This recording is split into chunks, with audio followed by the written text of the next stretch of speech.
William Bannell. William, would you like to come up?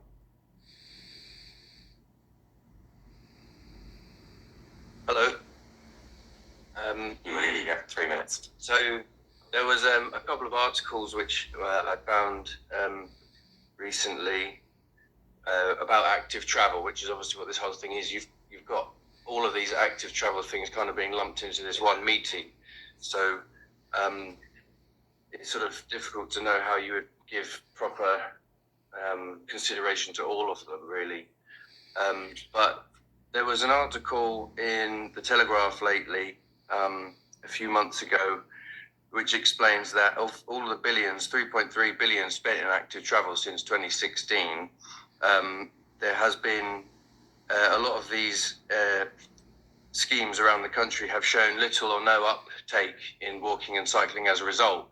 And there was another one in the Mail a few months earlier, which shows or explains that a National Audit Office report or investigation into active travel meant that more than half of all of the money spent wasn't actually measured after they put the schemes in place.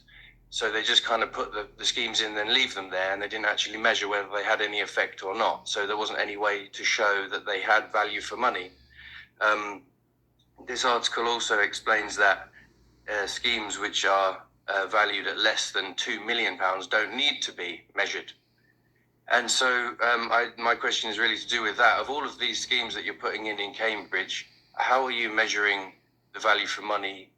And has there actually been any uptake in walking and cycling as a result of any of them, if any, and how are you showing that? And as Gennaro just pointed out, in the actual officer's report itself, some of these measurements that you're putting in can't be relied upon. It says the data can't actually be relied upon on East Road, and there hasn't been a noticeable uptake in walking and cycling along there.